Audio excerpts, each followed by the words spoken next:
So when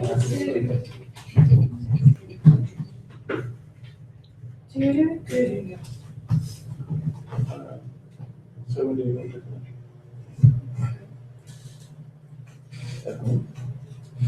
Can you? Try it home with you, but I'll see. I'll try.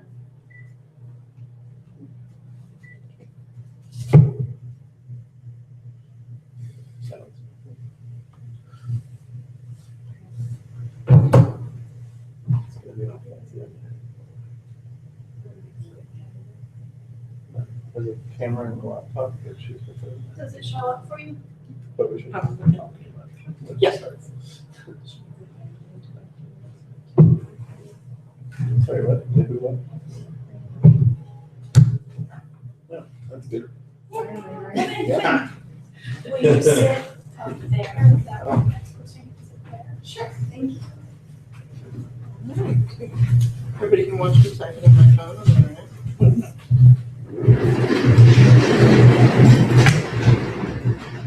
Hello, and welcome, internets and people in the room.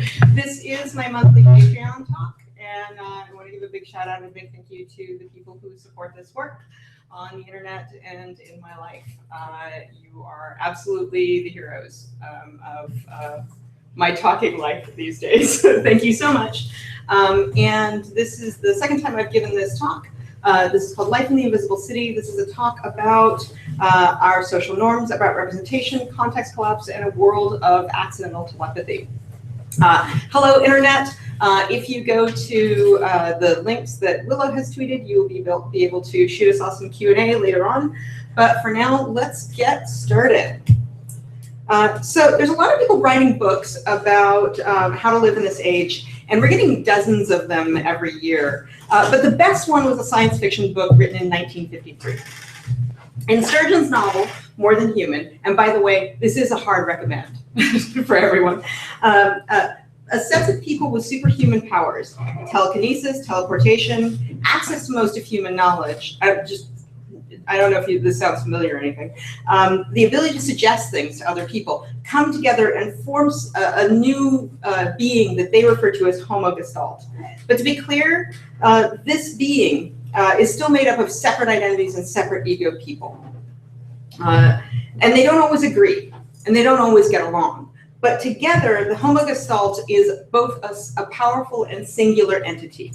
It is something that has abilities and constraints and a view of the world that none of the regular Homo sapiens around it has. And that's where Homo Gestalt gets into trouble in the novel, because it's really, really struggling to figure out where it fits into the world. Again, I don't know if any of this is sounding familiar, but I do think we do see a lot in our media right now of kind of cultural level processing of superhero powers. And none of those powers, or very few of those powers, I should say, are things that we can't do with our technology now. They're super strength, the ability to travel instantly, the ability to know things. They're all things that maybe we don't personally have, but we have as a culture. We have as more of a Gestalt. So I'm going to totally ruin the novel. You should read it anyway. But because Homo Gestalt in this novel is not surrounded by peers, not surrounded by anything that has the ability to constrain it as well. It's kind of alone and swimming in the sea of humanity, and it's searching for essentially a moral connection to the rest of humanity in this process. So, it's trying to find this moral connection in a situation where it's seeing itself as an evolutionary step up and the rest of humanity is an evolutionary step down, but it doesn't really have that connection to everything around it. That gets resolved in a way that I will not spoil. Again, you should probably read this book that follows the maturity of Homo Gestalt. Right now, we're not Homo Gestalt. We're Homo Network. That's what I'm going to call us. And while this book, I honestly would say this book, like nothing since 1953, is more useful right now that I've seen. This is an excellent book. So So let's talk about what it means to be homo network instead of homo gestalt, and what we can learn from the network and from something like more than human. I call the network and the internet, all the other networks it's mixed up in, the invisible city. The reason I call it the invisible city is because we've all moved into this highly kind of intellectually urban environment in the last 20 years, and none of us know how to cross the road without getting hit by a car. It's very dense, and it's very lively, and it's very invisible to most of the people who live there. So Homo Network, having recently moved to this city, is a confused creature. It's emotional and immature in the most formal of definitions, not just the one that came to mind right then. Its nervous system is the media, not just social media, but all media, all peer media, all the places where human beings are seeking to talk to and inform each other. Pretty much covers media insofar as we know it, unless that signal from that one star. then we have to, it's never aliens, but It could be this once. it's never aliens. Until it is. Until it is. So the Homo Network exists on the most complicated network that we've ever, not just invented, but like conceived and inventing. It's even there and interacting with us when we think it's not. It's everything that, it touches every aspect of your life. If you're going to a store and buying a sandwich and you're like, I'm not on the internet, congratulations, you're totally on the internet. You're able to buy that sandwich because of shipping networks that were able to bring all the ingredients together, and financial networks that made the thing that you paid for that sandwich with a viable thing. You don't escape the network. In fact, the only people who escape the network are probably hunter-gatherer tribes that the network has specifically chosen to isolate from the network, which makes them kind of on the network too.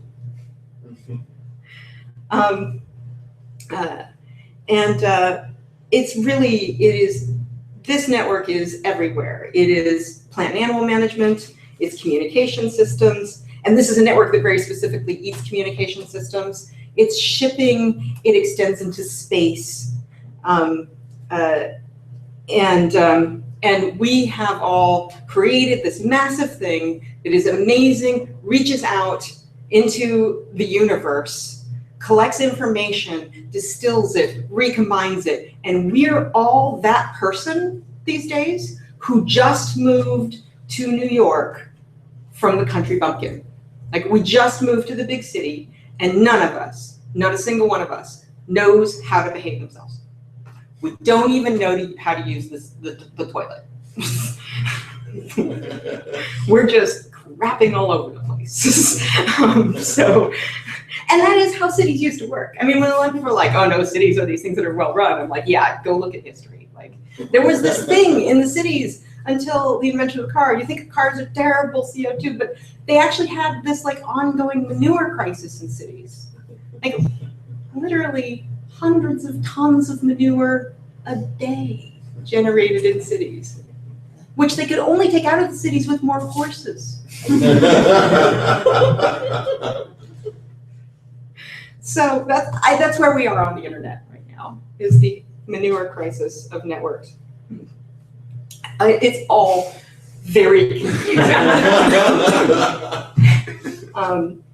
And we're not really, and one of the things I'm going to come back to again and again in this talk is that we're not really giving each other a lot of room to be those country bumpkins in the middle of a manure crisis. We're not being gentle, and we're not really understanding that we're being those people. Like, people who work in tech are like, oh, I know what this all is, and I'm like, no, none of us do.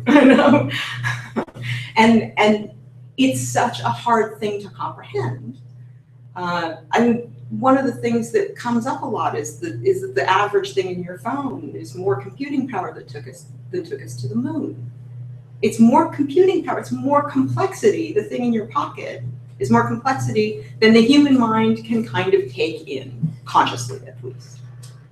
And that is a thing that you keep dropping into the toilet while playing Candy Crush. That's where we are. So When my daughter was very young, she inadvertently taught me what the internet was. Here she is at 4 years old, playing Portal. I'm obscenely proud. But at this time, or a little bit before this actually, she became very anxious about what was written about her on the internet. And she actually made me sit down, very, very abruptly made me sit down and read it all to her and tell her about it. And I really did wonder why, in a world where we're told by experts that children don't care about privacy, my daughter wanted to hear all this. So I kind of teased it out of her and I talked to her about it. After we did, I was like, yes, child, we will go through everything. If you want it edited and I have access to edit it, it will be edited and it will be deleted. We will do as you wish, which is the correct answer. And we went through it and she, there were things she was upset about and things she wasn't. And towards the end, and I kind of teased out what was going on here. And asked her questions. And as she described it, she's trying to wrap all these little kid words around it, around what this is that she's trying to understand. I began to understand what the internet really was, what it was to her, and consequently actually what it is to all of us. The net is where we already know things. It's the shared memory of the species, but just the things that we haven't thought of yet.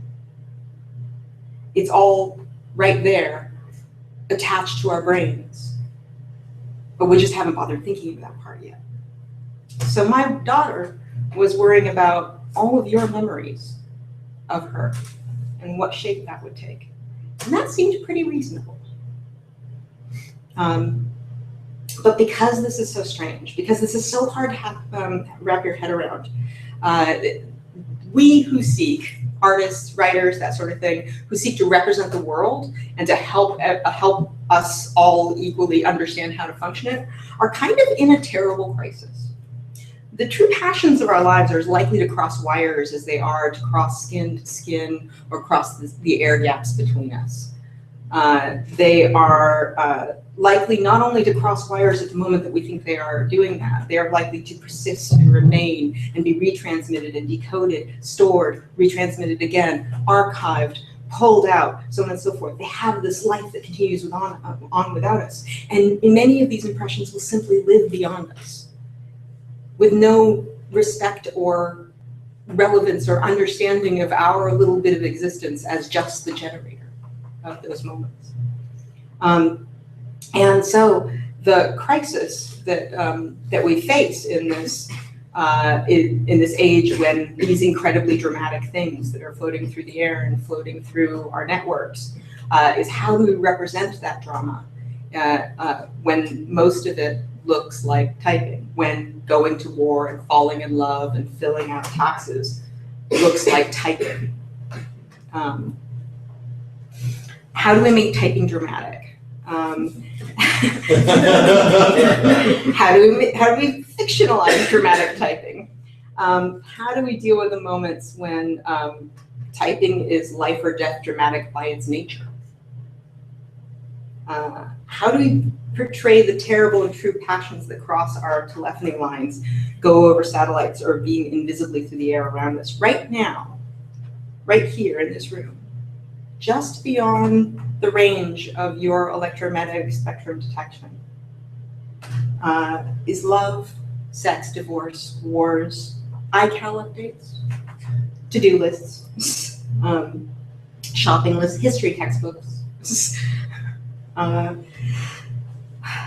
the whispered words of people who died too young, previous selves being passed around between cloud servers, things that are going up that we didn't know were going up, little network whispers, and they're flying around in this room.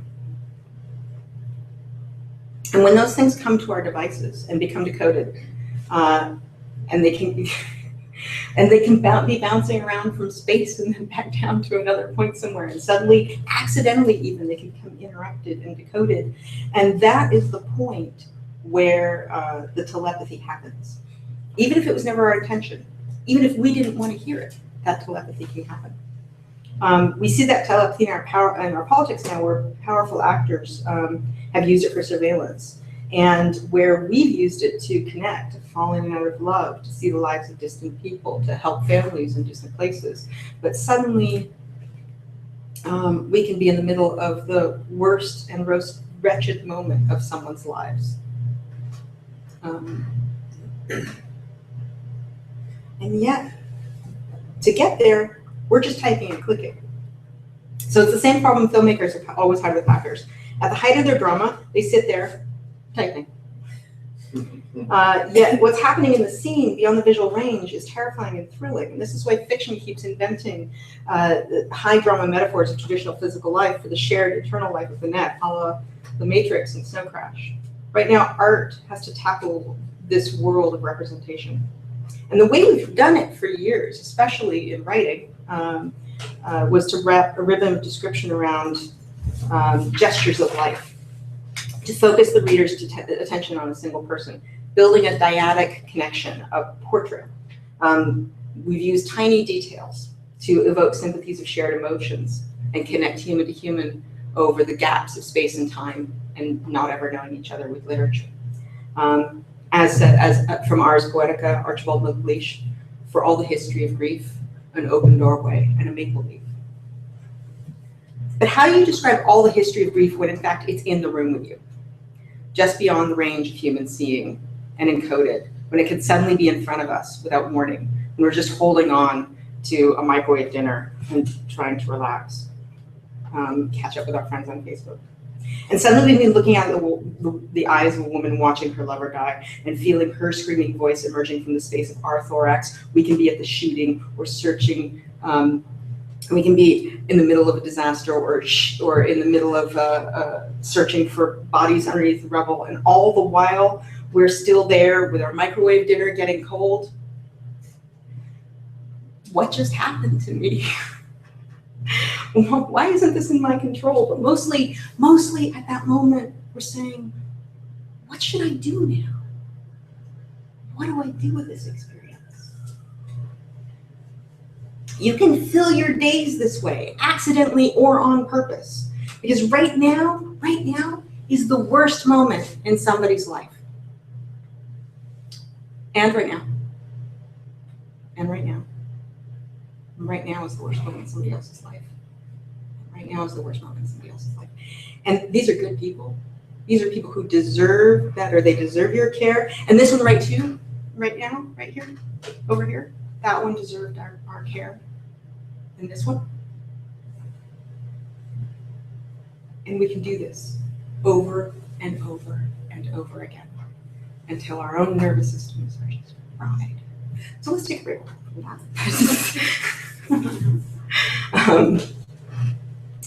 So where do we look for our answers to these incredible emotional questions? Traditionally, we go to art for this. We go to art to learn how to be in the world. But while I'm talking about this, I'll go ahead and just give you a kitten, for example, to look at. So everybody, here's your kitten. Traditional art doesn't really usually give us meaningful ways to talk about the network self, in part because you're not just yourself when you're on the network. You're a smeared entity. You've multiple identities, even identities you didn't want, even identities you didn't create. They're just generated from your existence itself. You're different in every packet, sometimes the receiver and sometimes the transmitter, and mostly all at once. You are persistent in time. You are a node. You are forgotten. You're a forgotten memory to everyone else. You are versions of yourself that you are not experiencing anymore. But all of these things are tied to you. All of them are generated from you. You are sometimes a thing that is also other people. And you are expected in our media lives to be able to manage all of this without going insane. Kitten, just back to the kitten. The sum of human knowledge is your unthought thoughts. Words of other humans are your memories never to be remembered. You're in an ocean of human expression, iterative expression, all of it there for you to drink. So yes, representation is failing us right now. Art is not able to do its job catching up with life in the invisible city.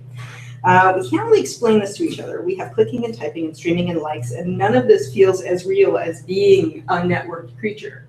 None of us have a way of explaining our lives to people who aren't on the network. We're just defaulting to that thing on Twitter and everyone going, oh, it me, right? Like, we're even taking a lot of the normal grammar out, because even that is just, all we can do is acknowledge a shared experience without necessarily having a way to encode and transmit it that is cultural rather than technical. Where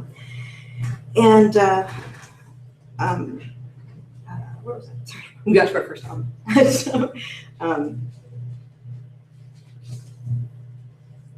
So our lives and loves are in fact playing out in a dramatic and hilarious form over the network that we don't have words to describe. Sharing experiences caught, like in the days of oral histories, between the moments we share and suddenly discover ourselves. Our children become memes, our chit chat and bad jokes can have defining moments for more people than we can ever meet in our lifetime. The network changes us, and the media doppelgangers we generate have lives without us. And we will come back to that doppelganger point, but all of this is so hard to describe.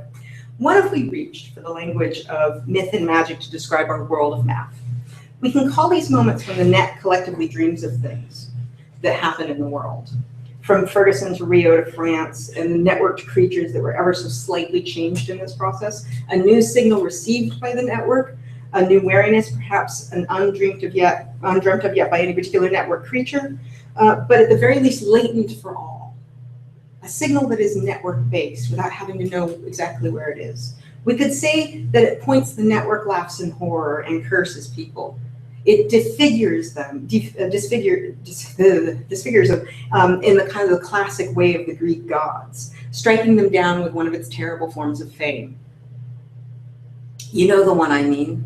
You know the types of fame I mean. We don't really have a good way of explaining this, but we know who we don't want to be. We know that we don't want to be Pepper Spray Cop. You know, there's a whole bunch of characters on the net that we don't want to be. But can we explain what happened? Do we have the words to encode what occurred there and how we know that we don't want to be that person? Not yet. We're groping towards that. I can kind of explain why I don't want to be Pepper Spray Cop. Not just the incident with the college students. But also in that feeling of what's reflected at somebody after they've been cursed. And I do think the mythological language serves us better than the analytical language does there. It tells us more than hits and reads and logging on servers or anything like that. It tells us more about the lived experience of people who become memes than our metrics can. Perhaps we could pick up the language from alchemy or Chinese descriptions of dragons. These were languages developed to deal with the irreducibility of nature, which we created civilization specifically to escape. We created science and technology, and then we created so much of it that we got back to the irreducibility of nature. Perhaps we could, all this is to say, I study and am part of something largely illegible to the 20th century taxonomies and languages that I was born with. And I have to use those languages to describe my life. I need a new literature to describe network culture in terms that are true to itself. The early days of a thing, it's okay to describe it in terms of other things. But as those things mature, they need to be described in their own terms. We wouldn't describe a gun now as like an arrow that explodes. We would describe it as a gun, because that's a shared experience. We don't describe a car as a team of forces in a box, or a camera as a box full of little painters. Although that could be useful in ways. This network is like a network. And eventually, our language has to encompass that shared experience of the network so that we can start to leave the realm of metaphors that aren't serving us and go into the realms of probably more metaphors that are serving us better. So if we accept this weird environment that I painted, how do we begin to describe it? how do we make it tractable and less weird? And to a degree, we don't. We start accepting that to describe a truly weird thing, you're going to need a weird description. We don't know how to act. We don't know how to fit into the picture. We don't know the social norms. But we need to start describing the weirdness of our lives and the way that we're experiencing it. But, which also means we need to be in a position to hear those descriptions from each other, make the mistakes of art, stumble along until we find the representations that start actually working and communicating our experiences to each other better. That's going to require a gentleness that we are not currently exhibiting much of on the net. And we'll come back to this point quite a bit. So, I'm going to jump over and just talk about numbers for a while. I started calling this earlier today, the law of numbers of indeterminate size. Hasty generalization is also the other name for the law of small numbers, which is when you try to generalize from too small a sample set, basically. That's what that problem is. But it's really important to note right now that we are dealing with numbers on a daily basis that we are not educationally or maybe even biologically equipped to deal with. And the scopes of numbers that we experience online is hopelessly abstract. So a journalist named Joe Bernstein, a few days ago, got angry about bad things being said on the net. And he said, this is, retweet if you think jokes about cutting off Jews' fingers are fun. And it got around 2,700 retweets. Now, that sounds horrible. And because it is, it's completely horrible. Just to give you like a visual of how many people that is, this is around that number of people. So that's a lot of people to be saying horrible things right there. This is so many more people than you could ever really know in your whole lifetime. Imagine trying to get out of a room full of that many people. Imagine that you were trying to get out of the room because while they were wishing you harm because of your birth. It's that moment when you realize that you are not the character making it out of the Nazi zombie movie, right? Like that, it's not you. You're done at the end of this scene. You're not making it. And that's the horrible, horrible feeling of this kind of drilling out of this anti-Semitic tweet. Now, here's the thing that we have to comprehend about this. I went ahead and did the math. That was 0.000086262% of Twitter's user base. It's an extremely small number, that 0.50. I have to like do it slowly because I always get the number of zeros wrong. But if we were going to try and visualize that, roughly, I'm going for rough on here. Here's a bunch of dots, and here's one. How many dots you need to get one person? So suddenly that crowd is a little different. Now, you can say, but Quinn, Twitter's around 30 million user base includes a lot of bots, but I will also say that you know who bots love to retweet is journalists with relatively high follower counts, I have found. So they're more likely to be oversampled in Joe Bernstein's tweet, as are, frankly, like non-native speakers who didn't entirely get it. And a few people who just thought the whole thing was nonsense, but don't have a strong opinion.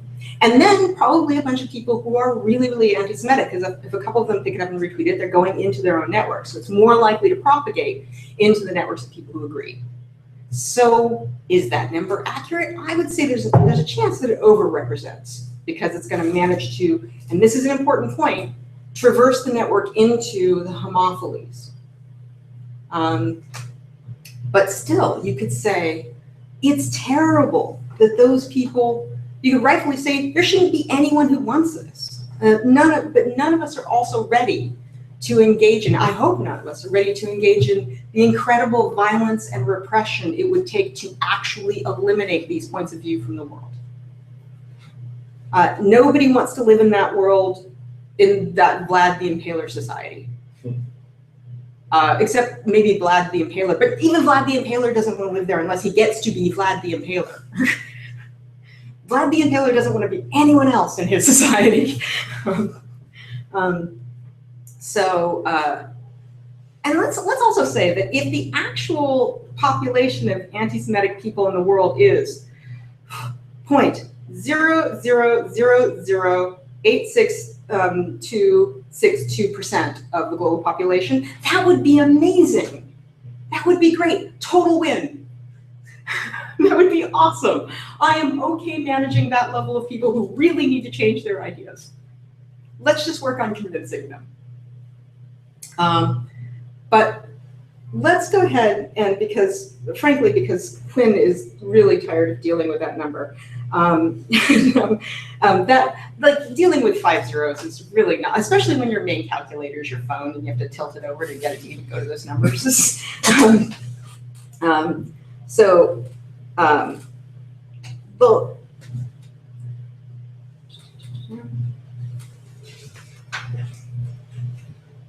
So say we were to go ahead and take that number of, bear in mind, this is all hasty generalization numbers. These are all numbers by example for trying to compare numbers on the internet, not something I have researched.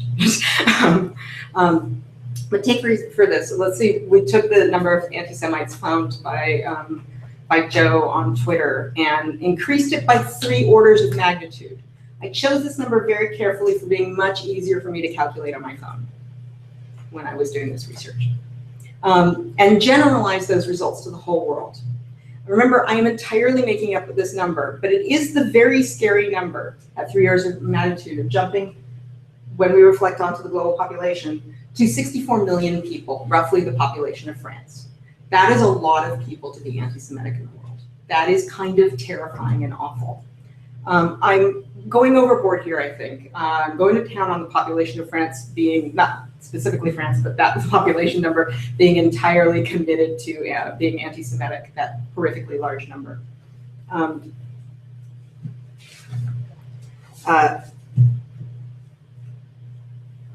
But if we were to return that to the global population figures, and you think, okay, so you think like with that many people, with 64 million people, you could really get up to some shit in this world.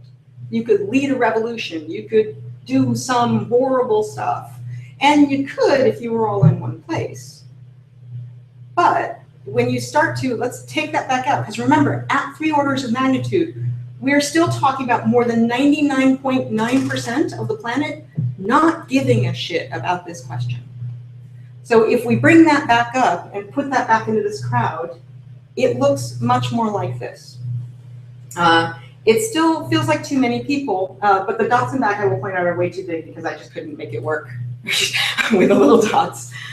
Again, I rationalized it to a crowd of roughly 3,000 people, 25 dots. Imagine trying to find each other in that crowd. That's impossible. It's one of the reasons why we didn't worry about these people for a long time. Now imagine trying to find each other on the internet. Now, I just want to point out that even if my number of 64 million people happens to be correct for anti-Semitic people, that still, there's at least that many people who have a strong opinion of Rihanna. Right there on her followers. She's at 64.9. So, and honestly, I think there probably are a lot more people who have strong opinions about Rihanna than about Judaism. She's popular in Southeast Asia and other places where, okay, the rest of the world, where pop culture has a really strong role in the world. And that role, I think, in part is really strong because it's one of those things that keeps finding us as the network keeps making us weirder.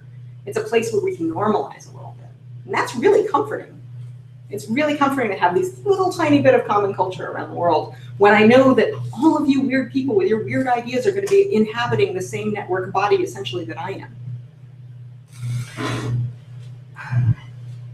So, to take another example, I like going to NASA's Instagram account. It is a great, great Instagram account. It really comforts me. But if you were to judge by the comments on the NASA Instagram account, there's an epidemic of flat earthers in this world. Probably more than 10%. If you're one of these people, one of these flat earthers, you think you finally found the masses out there who think like you do. You think that the conspiracy might be coming down any day now. And it will be revealed that we're on a flat earth. This one is especially nice, just the fake. That is in fact the moon transiting in front of the earth. If you're a science educator looking at this, you can get equally, downright apocalyptic. But the truth is, flat earthers, I think we all know, are a very small proportion of the planet. The net lets people represent themselves, and it lets people overrepresent others, to themselves and others, to a tremendous degree, in ways that are very emotional, very engaging. Flat earthing, anti-Semitism, all these things, they're things that we are very keen to react to on an emotional level, which is why I'm kind of calling this my law of indeterminate numbers. Because if we stand back and we start going, well, if I think about this as a statistician and look at the basis rate, what am I really seeing here? Is a thing no one ever thought when they saw a meme. Despite the fact that they're kind of allowing this network to control their emotions via what is often statistically insignificant information. Do we have the tools for dealing with this yet? No. But at some point, maybe one of the literacies that you need to have on a network is an understanding of this law of indeterminate numbers. That until you have more context for the thing that you're seeing, you can't say that the emotional content of what you see determines the importance of what you see. And that's really unnatural. It's really not how we were raised, how we were socialized. Things that are emotional, they're big. Suddenly you're there with somebody suffering the worst moment of their life. That's big. What should I do? Well, most of the time, get lunch. It's not your problem. I don't mean that in a kind of cold way. I mean that if we all die with everyone's death, we don't help them. We just fry ourselves.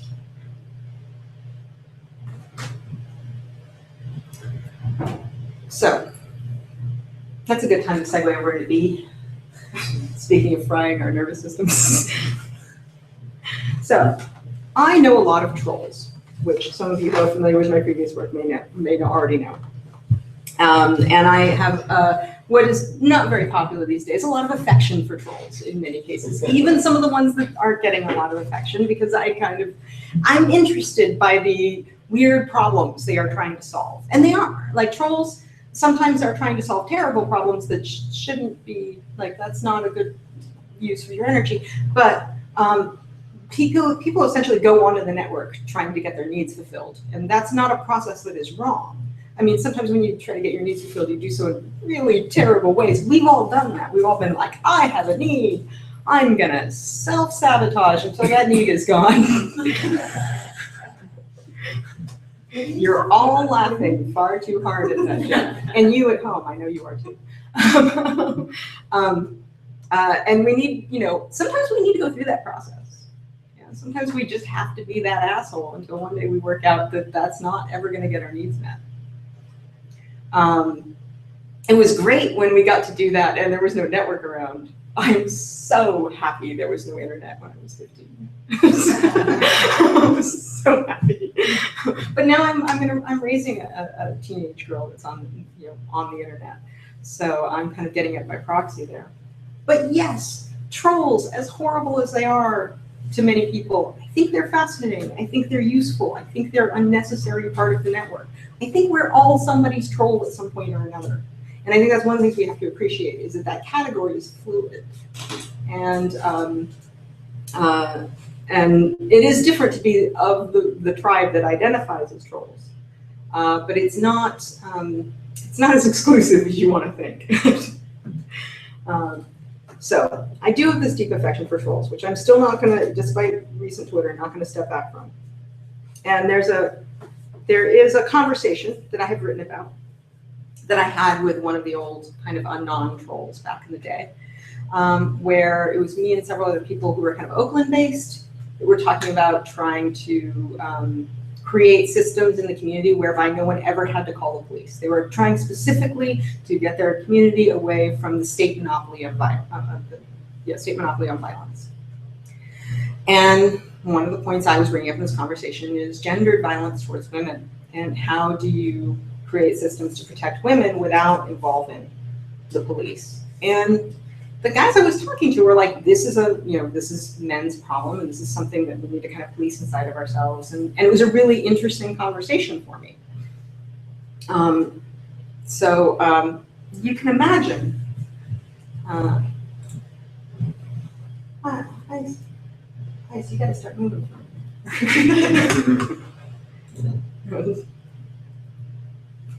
There we are. You can imagine how I felt literally the next day when I saw him arguing with Caroline Criado Perez, the woman who kept the banknotes, the women on banknotes in the UK, that campaigner, basically throwing rape jokes and death threats at her. And I was like, what the heck happened here? Now, what had happened is that she had a mob of people coming after her on the internet. And she had decided to engage with said internet mob. And somebody had thought it was a pretty cute idea to CC in some of the Oakland activists into this fight. They have not gone seeking it, they've just been CC'd into it on Twitter, including my trolley friend that I am referring to. And she, out of nowhere, from his perspective, had come down saying, you can't talk like that. And he, from his perspective, had seen this high status woman in another country just come into his timeline and tell him what he was allowed to say. So I was just all face palm. They were not in the same conversation and they did not know it. And I said to him roughly, what the hell are you doing? Yesterday we were talking about like resisting gendered violence against women. And he said, she came at me. And I was like,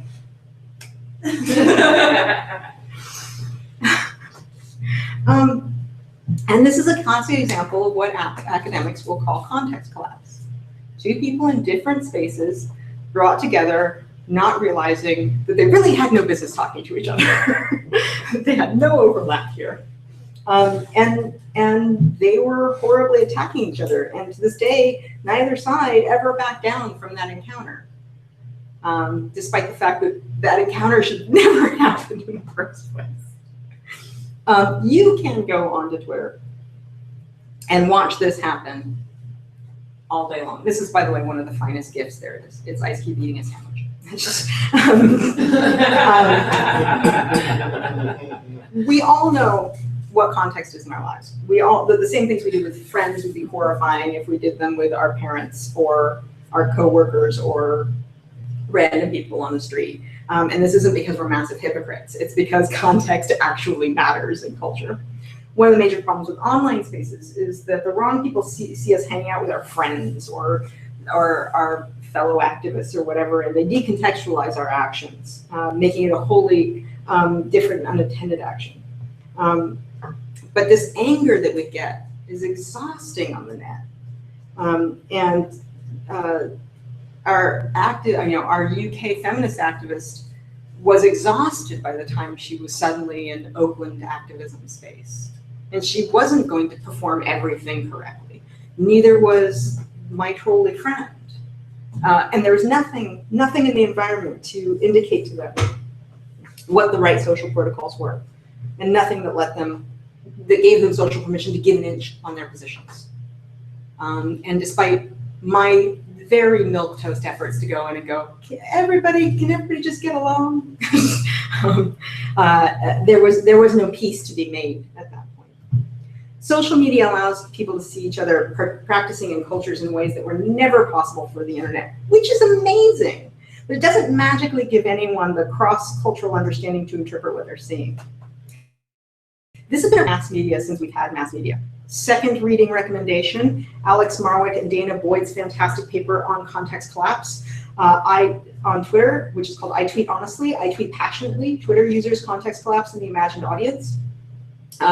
They talk about public figures that have had to navigate this and the techniques and difficulties that they've encountered from media, which is collapsing cultural context, including one of my favorite examples from the age of broadcast television, when the Black Power advocate Stokely Carmichael, who used different rhetorical styles depending on whether he was talking to a white audience or a black audience. Suddenly, he was very, very loved by a lot of people who had no idea that he talked to different audiences differently. And when the TV people came and said, we want to put you on broadcast television in front of all of America, he had to pick his audience. He chose to speak to his black audience. And suddenly, people felt alarmed and betrayed by this person that they didn't know talked like this. They didn't have the context to understand that what he was saying hadn't really changed. And in fact, he was seen as more radical after that, despite the fact that he hadn't really changed his message, because the speech had been different. Now, he did get a bit more radical. Here's the thing I don't know. Did he get more radical as the progress of a person, or did he get more radical in response to the way the network treated him after the context collapse? We don't get to leave the network. We don't really get to take breaks from it. Our personality is in this dance with the networks that we're part of. I don't have an answer to that. It may be that it was part of his natural course and it would have happened anyway. But I think it's an interesting question. And it's an interesting question when we look at how the network modifies our opinions and the trajectory of the things we think are important as well, how we prioritize things. So learning how to handle context collapse is definitely one of the major social projects of the internet in the 21st century. The way learning to live with strangers was when we urbanized through the 19th and 20th century. Another thing I love to point out is Irving Goffman's concept of civil inattention, where you're all going to sit around in a room full of people and pretend you're alone. You're going to walk down a street and pretend you're not surrounded by people. The most amazing form of civil inattention I've ever seen, trying to cross a street in New Delhi. You lose if you admit any one of those thousands of other people are there. It was a remarkable experience, but it was definitely one of these things where we're all just going to pretend that the thing that is happening is a different thing than is actually happening. And I mean, how many times have I walked into a cafe with a friend and had this heartfelt private talk? Well, that's ridiculous. I'm in a room full of people. Except I know that these people didn't move here like in the last 15 minutes or the last 15 years. They know how you're supposed to act in a cafe, to the point where when you go into a cafe, you're automatically tuning everyone out. You have to make the decision to listen. That's weird.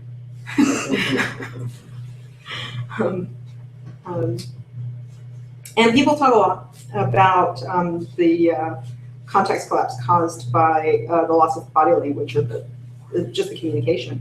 But I think the loss of architecture has probably been even more devastating to our social interactions. We no longer know what neighborhood we've wandered into. We don't know what the shape of the buildings is or the conditions of the room. We don't know what other people are wearing, which is our first and most profound way of signaling cultural affiliation and socioeconomic status. Thusly, a feminist activist doesn't know she's joined hordes of people who have talked down to activists in disadvantaged communities, and a troll doesn't know he's joined hordes of misogynists trying to shut down a woman's effort to be seen in culture. Some people think Twitter is this.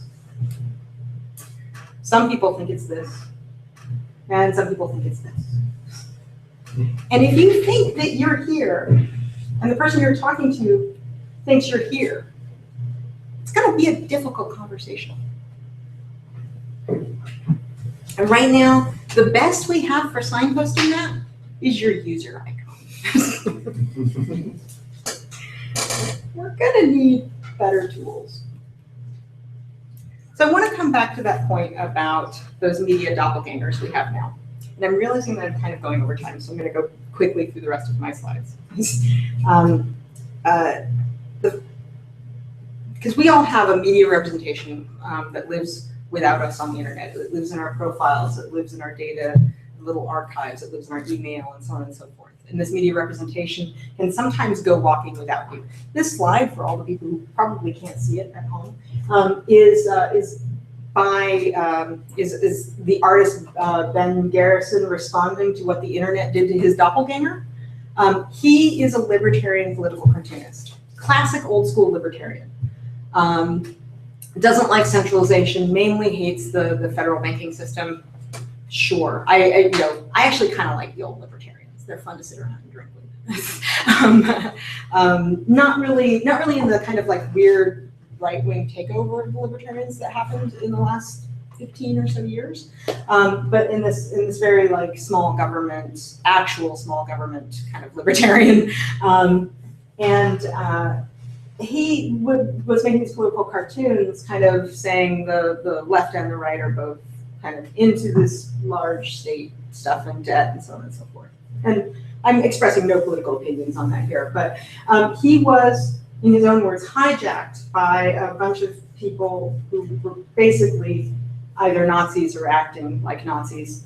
And they put figures of Jewish men over where he had put federal government iconography and re-lettered it to make it about Jewish people.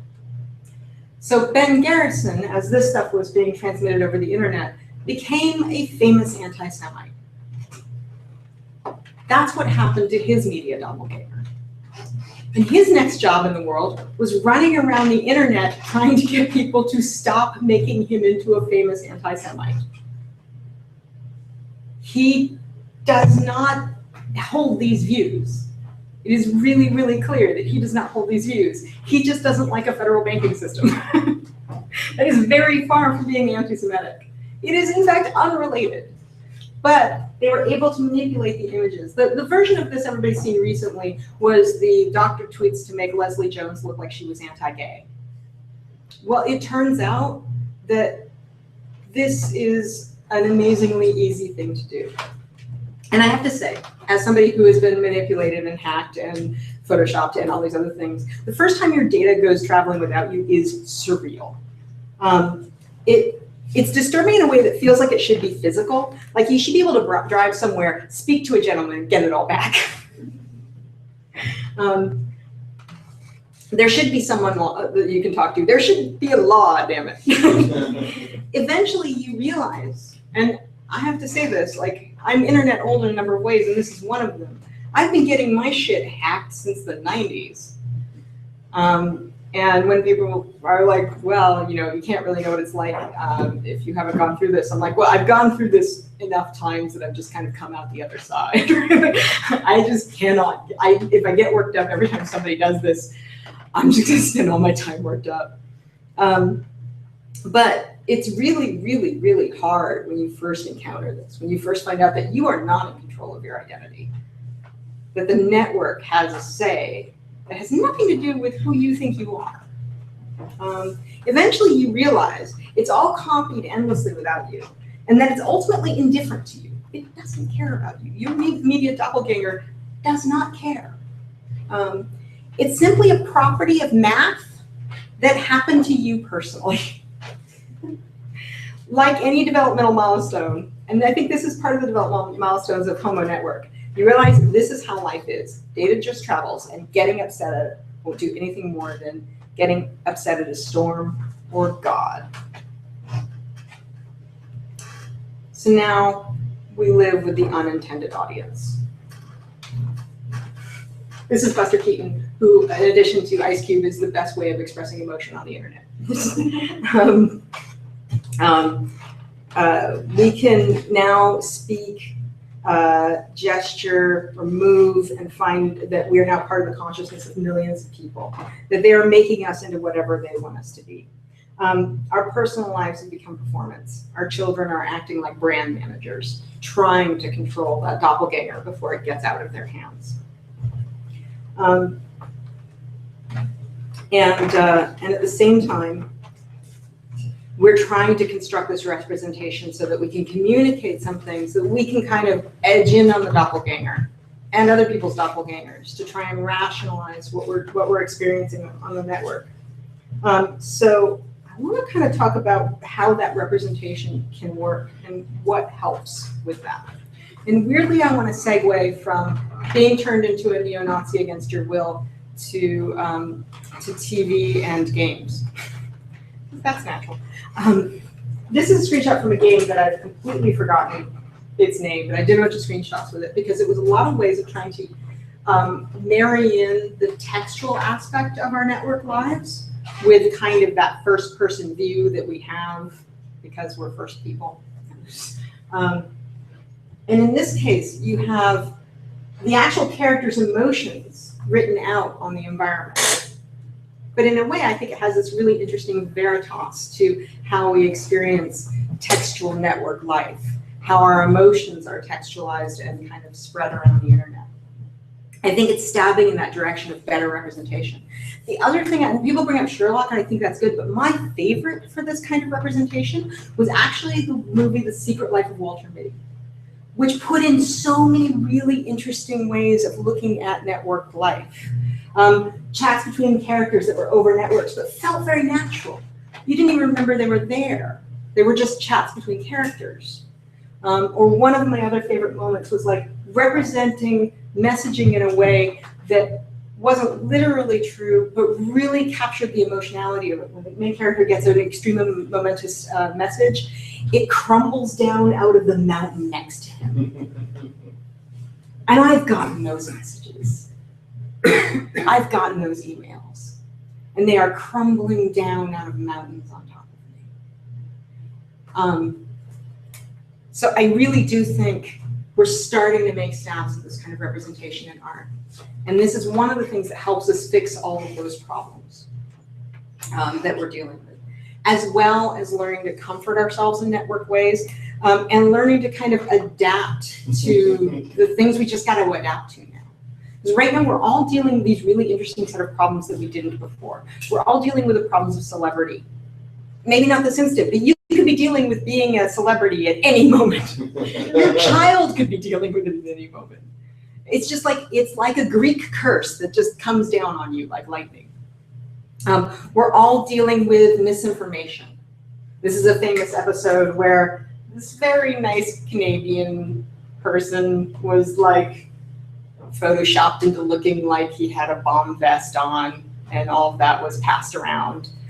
You'll notice when I do these presentations, I always keep the images together so that they can't be as easily decontextualized. And that is another thing that I actually recommend people do a lot more. Because that decontextualizing can happen even if your intentions are good. And the way we can kind of interrupt and interact with the flow of misinformation. This is one of my very favorite moments of misinformation. I'm sure you can't read this at home, but I'll go ahead and say, this Muslim convert ISIS soldier is pictured here on a boat crossing from Syria to Greece in 2015. The second picture of the same Muslim convert ISIS soldier pictured in a block of high-rise flats in Basil Heath, Birmingham in 2015. They're here, don't say we didn't warn you. Britain first, please share to help this stop happening. That's Ice Cube.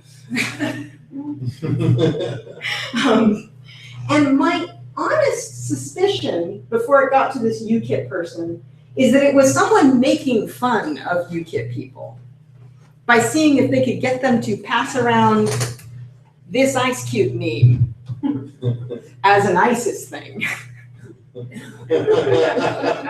Which is, by the way, also an awesome meme.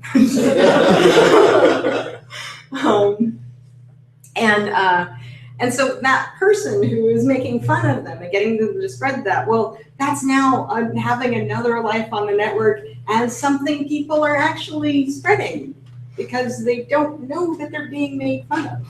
What is it doing at that point? I don't know. Neither does anyone else. So yes, we're back to Buster and trying to chase our misinformation around the internet.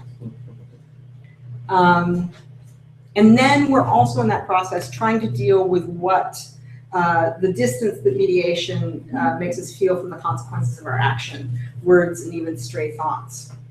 This is one of my very favorite moments. The Tom Hanks death button. There will be a new button featuring the face of Tom Hanks. If anyone presses this button, Tom Hanks will die in real life. To which somebody replied to me, he's one of my favorite actors, but I'd press that in a goddamn heartbeat. And that's not because this person wants to hurt Tom Hanks. It's because if you put a Tom Hanks death button in front of people, people are just going to go, what? And the fact that the network can do that is not a thing that we've assimilated well. This is why you have people who go on to Twitter and go, all right, I'm just going to claim that there's bombs on 4 airplanes. And see, yeah, okay, you just grounded all those airplanes. You're an idiot. Modern civilization, you're an idiot. They're like, oh, we'll find you. I mean, I used a VPN, fuck you. And the person who did that, I spoke to them and I said, you know, you could write a bot that would generate thousands of accounts, pull in the flight database, and just do that to every flight indefinitely. And he said, I thought of that, but it was too much work. So I thought I'd just do a few planes today for shits and giggles.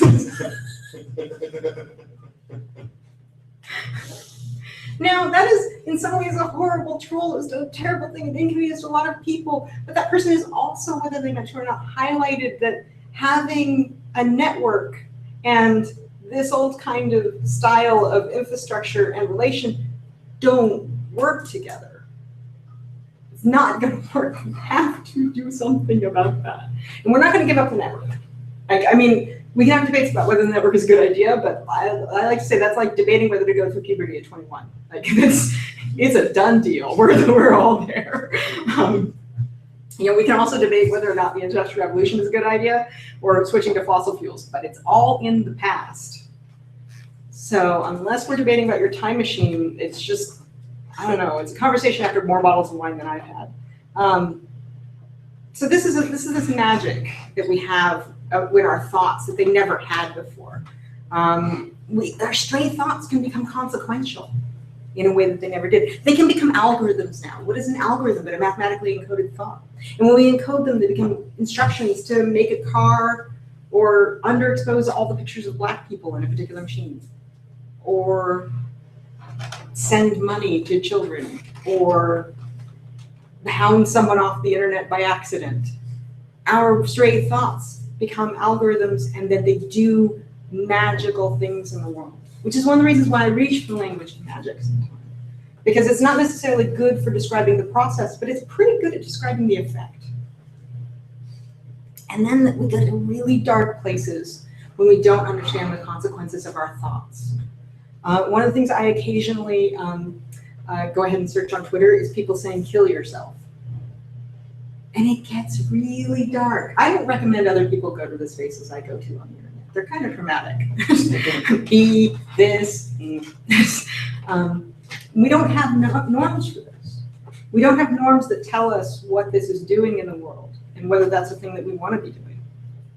And that's part of building the invisible city, is not just building our invisible buildings and our invisible cars to mow us down, or the invisible piles of manure. It's also like building the invisible social norms that allow us to get along together and to build things together.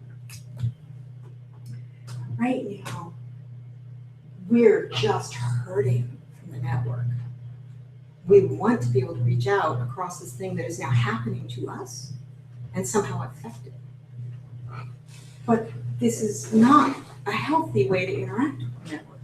I mean, the answer to what can I do for someone in Nice is nothing. Nice is part of a developed country. They have emergency services. What can be done is done. It's not, in a way, in a gentle way, it's not any of our business. But what we've done here is we've built the Penfield mute organ from the original Do Android Stream from the Lecture Sheet. And then we put the dial on the internet. We just let the internet dial in our mood every day. That probably doesn't scale to a societal level. We should probably take that dial back off the internet and figure out what that means. Because the truth is, we are still trapped in our own universe of perception. We are each a well of infinite solitude, doomed to never truly know or be known by any other human being. The internet hasn't changed that. It feels like it has sometimes. Imagine it has. But being part of a network doesn't make us less fundamentally alone. And perhaps that's the hardest thing to face. You will still live, die in this fleshy bit of meat. more than likely we'll have debates about that other thing some other time. And at the same time, the network is amazing. Software can be this love at a distance. It can be infinite art. It can make all these very good things in the world.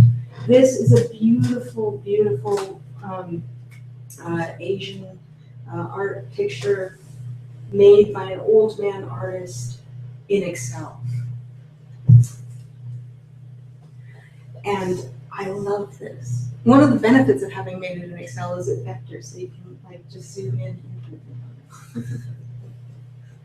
But it's the tool he had, and it's the tool he had to share. He couldn't afford any paint things, so he just became an artist in Excel. Anything that's Turing complete, you can do anything else that's Turing complete, if you're sufficiently patient. I'm so happy this exists. I'm so happy for the things that make us weird. So we gotta look back and ask, what can history guide us, question us, or judge us, or help us? Because we've never been quite the creatures that we are right now. We haven't been this thing before. There are new things in the world, and we need to cope with them. Going back to Sturgeon, that brings us back to Homo Gestalt. For us, and for us, the Homo network. I think Sturgeon is onto something. The missing piece all through the development was the moral self. Not the righteous self, but the moral self. It's different. It requires a kindness, openness to listening to the needs of other people, even when their words are terrible. It requires regulating how you emotionally engage with the internet. I often say, don't internet angry. If you're angry, get off the internet and come back later when you're not angry. And a lot of people are like, but I can finally express this anger. But the anger doesn't do what you think it's going to do on the network. Because now the angry doppelganger is out there as well. I do think we need to start bringing a different part of ourselves, managing the selves that we bring to the internet. And that's going to be part of cleaning up giant piles of digital manure that we're building in our invisible city. Thank you so much. Again, thanks to my patrons and thanks to these wonderful people who've done CC material that I incorporate in my talk. And I'd love to take questions, from the internet. And I'm sorry I ran over a bit. If you want to start in the room, I can look at the internet. Okay. Does anyone have questions? Thoughts, opinions, a desire to shout me down on Twitter? Just quote me on Twitter. Oh, right.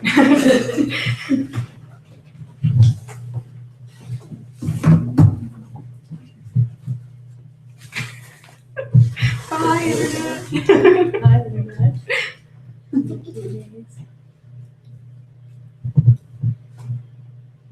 No questions then? Okay, I have a question for you. Does anyone want a beer?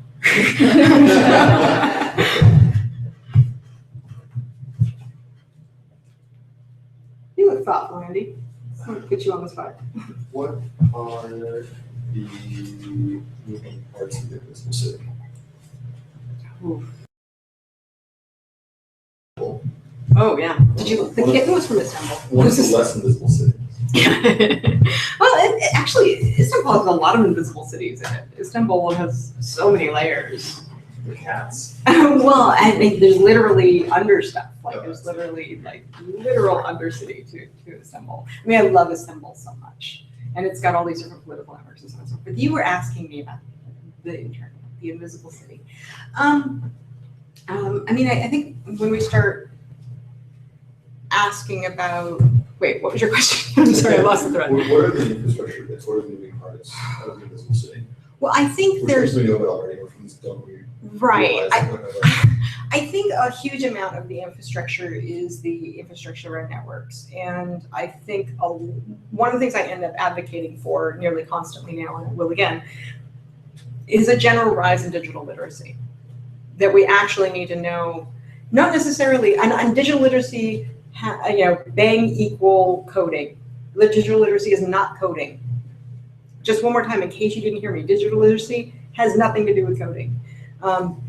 But understanding kind of the fundamental ways networks work you know, when I talk to people with digital literacy and they say things like, but if you teach somebody just one, none of it will apply in a few years. I'm like, no. The things I'm talking about have been true since the 60s or before. Actually, mathematically, they've been true since the universe, but as implemented in the way that we use them. So let's go back to these kind of fundamental things. What does it mean to have a network? What is a network? What is it? What is a route? What is, you know, where is your information? I play a game when I'm doing training called Where is your information? What is it doing? Who is it doing it with? In which, like, when you are uploading something to another computer, whether that's a cloud backup or a website comment or something like that, there should be a basic literacy of what's happening in that process. So what does it mean to copy things and transmit things? And that's actually the first step of digital literacy I would like to see make it into the general understanding. Knowing where your data is and what it's doing is going to have desirous effects on human behavior. Because you start to be able to see a little bit more of the invisible city at that point. In fact, you start to be able to use our well-honed instincts for gossip. Yeah. And Gossip and rumor are I think it's actually an excellent point. They're ways of not just passing information, but contextualizing and giving information. They're metadata. But yeah, a little bit about essentially the mathematical laws that guide software and infrastructure. Like the people who I was really, really happy to work with on this were some of the New Zealand educators who were spending a bunch more time trying to kind of like get the kids to kind of have a concept of the network. You know, they did an exercise that one of them told me about during a meeting where they said, okay, if the internet went away, what would be affected? Like, what would happen? So go talk to people in your community and figure out like what wouldn't work anymore if the internet just went away tomorrow. And of course the hilarious conclusion is like they worked out that not only would they not have any telephone or in many cases the things that they watch on what is now television, they wouldn't have a bunch of food items. They wouldn't have a bunch of shipping. They might be in real trouble when it comes to actually having gasoline and other things that they need for their lives. The ironic end of this, though, was the schools would be undisturbed. Schools would work as always, which tells you something about our schools, which is not entirely a happy thing. So while I would like schools to keep functioning in internet blackouts, my point is they're not really in the milieu of the network in the same way that a lot of the rest of life is. I'd like to see that more involved. I'd like to see more exercises that are like, where does this data go? Where does it live? Who has access to it? What happens when I open the school website, when I open this school educational Flash app on my home laptop?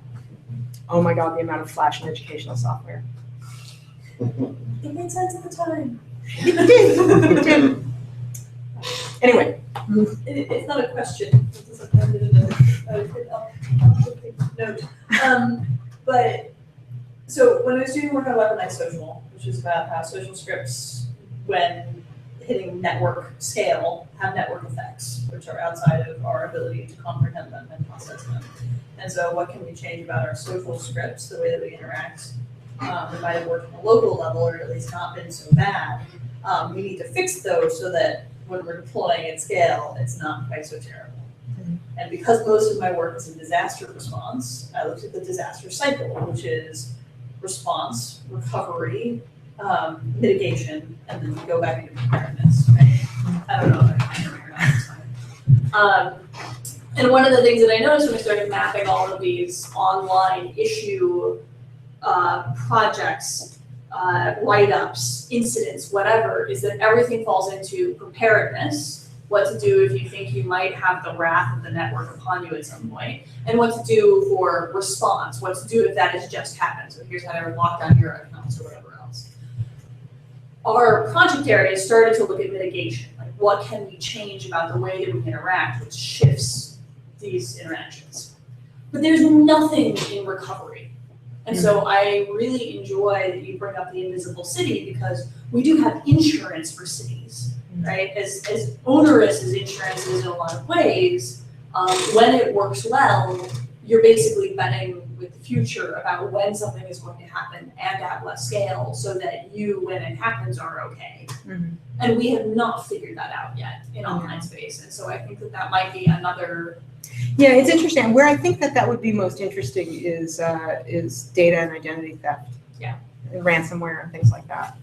I think that this, as far as the kind of recovery piece, as somebody who has dealt with lots of interesting things online on that level, I think the part that we need for that is that we spend a lot of time identifying people with a small subset of behaviors or events around them, and not really so having a way to kind of reintroduce yourself as a whole person and not as a moment that got blown out of proportion by the media or by the internet or something like that.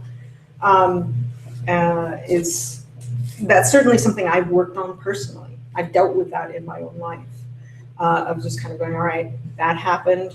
I have been reduced to this very brief moment in my life and this thing and whatever that context of that thing was. And now I need to figure out how to kind of bring myself back to, and I actually think one of the mistakes people make here is that they withdraw at that point. And that allows that one thing that the network fixed on to kind of expand into the whole space of who they are. And in fact, kind of bringing in the person that you are the rest of the time in that recovery phase can be really, really helpful. And also just, if we just learn to kind of be not such horrible people to each other when somebody makes a mistake, that would be great. I always love to say that person who sounds like a 13-year-old boy on the internet, there's a decent chance that they're a 13-year-old boy. So I actually want to say one thing, everybody has the impression that when it comes to neo-Nazis and flat earthers or whatever, it's all growing, and they're right. But again, this is a numbers game. They're absolutely right. There's more neo-Nazis than there was 2 weeks ago on the internet. There's more flat earthers than there was a few years ago. But that's actually just a property of numbers. Every day about 300,000 people are born. That's why there's more flat earthers, because flat earthers have children. About every day, 300,000 people born, about 600,000 people, over 600,000 people get onto the internet for the first time every day. So yeah, you're gonna have more of everything, and you can look at anything and go, oh my God, it's growing. Because the numbers are literally, everything is growing. So understanding that and going, all right, this impression I have that this thing is growing is just a property of expanding numbers. I mean, maybe it's not. Maybe there's another thing that's going on there, but your basis assumption when you see something growing on the internet is the fact that the internet is growing by a major city's population every day. Just keep that in your head when you're like, oh my God, how did this happen? So yeah, continuing to bring yourself onto the net. I think Ben Garrison is doing the right thing by chasing it around this meme of him and going, I am not this person. This is me, not this. It's a lot of work. It's not fun. We definitely don't want to end up in these situations. It'd be better if those things didn't happen. But it'd be better if disasters in general didn't happen. That's not a reason, I would say, to not plan for them. Do we have any more questions in the room or on the internets? I think there's another kind of literacy, I think, that might go along with the network literacy, which is another kind of a network, which is social psychology literacy or more traditional liberal arts education that can teach how people interact long before there was a digital network. And like Goffman's social indifference is a fascinating study that had nothing to do with technology. But seeing that people actually do interact that way is a powerful view of the world, which then now with an internet added to it is probably the same in many ways, but magnified, but maybe even different too. And I don't see enough connection between those two things in educational spaces. I think actually I'm less interested in that in like at least young education, much more interested in seeing that actually formally studied. I'm not seeing anywhere near as much formal study of these things as I think, like everybody kind of, I find myself in the extremely uncomfortable position of defending people like Facebook, which is not my natural position, when people are like, why can't they fix abuse? And at this point, it's media companies doing it, which makes me like want to claw someone's eyes out, because we started the comments section. And then we screwed up the comments section, and now we're shutting them down, and they're pushing to social media and going, why didn't you fix the mess we made? Like, no, major media is the people who started this. The first comments section was hotwired in '95, basically. Well, I just want to say, as a former Wired person, sorry. But we didn't have an answer. And in fact, these questions are really hard. And people think that companies are recalcitrant about doing it. And maybe that's part of the factor. But honestly, this is super tough. And this is why what I want to get on Twitter and Facebook and whoever else to do is fund studies around the social psychology of how people interact online. Like real studies, not the studies where they're like, we put a web poll. Yeah. If a web form was involved anywhere in your social psychology study, get the fuck out. No. No, that's not how that works. But yes, unless they're filling out the website in your office, maybe that one is okay.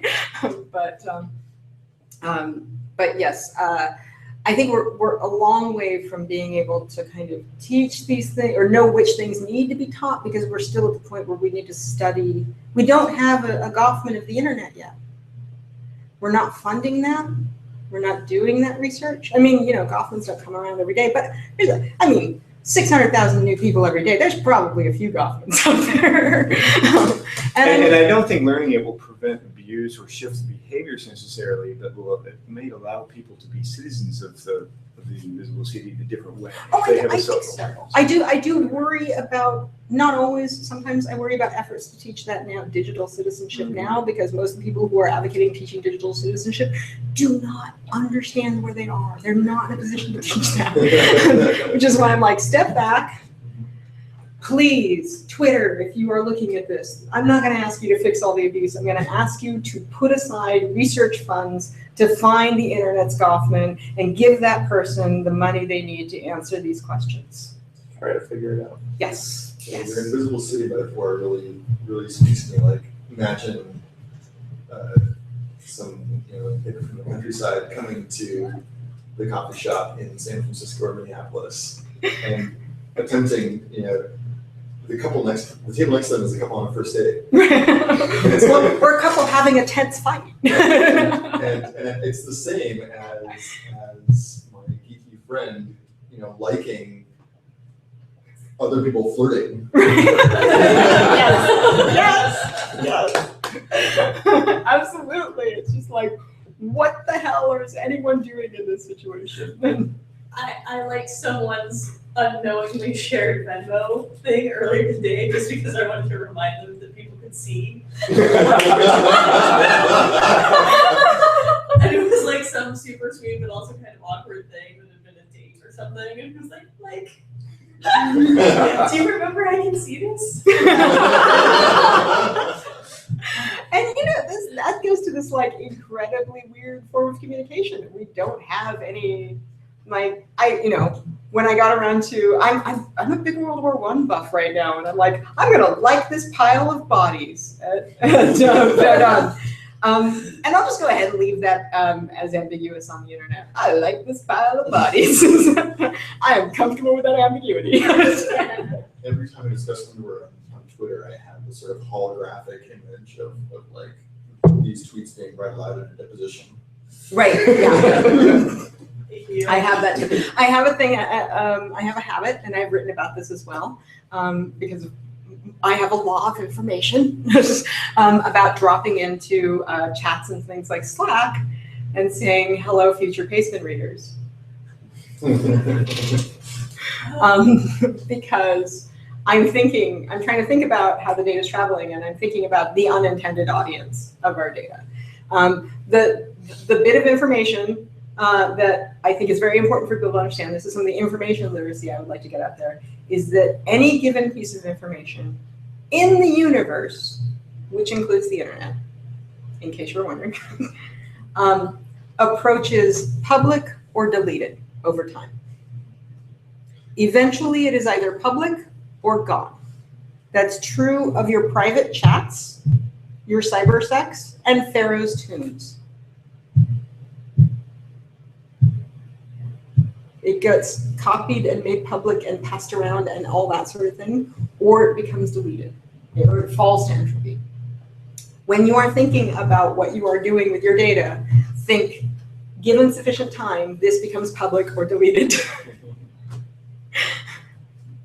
Which is, again, why when I'm if you're in an encrypted chat, it's going to tend towards going towards entropy. It's going to tend to go away because that's harder for it to become widely copied because of the encryption. That's basically the property of encryption you have there, is it just becomes harder to copy in a way that is that can be made public. It's legible.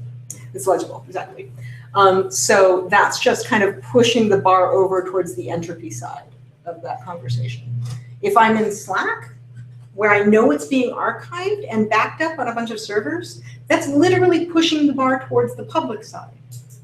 Hello, future Paceman readers. Hello, the unintended audience. And maybe the unintended audience is an anthropologist 150 years from now. Cool, I don't care, that's fine. But if it's, Facebook next week in some kind of weird manufactured scandal because somebody's excerpted a small portion of what I said, or it's being read in a deposition to one of Peter Thiel, now Melania Trump's lawyers, I'm going to be a little bit more careful about that. Hello, evil lawyers. Yeah. Did the internet ever successfully ask questions? No, Okay. All right. Well, let's. they know all the answers already. That's- You just have to think of them. That's true. That's true. I think we probably have just about all the answers. We just have to find them.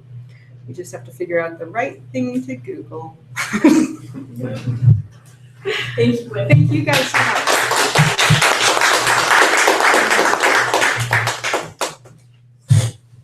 And thanks for getting my Patriots.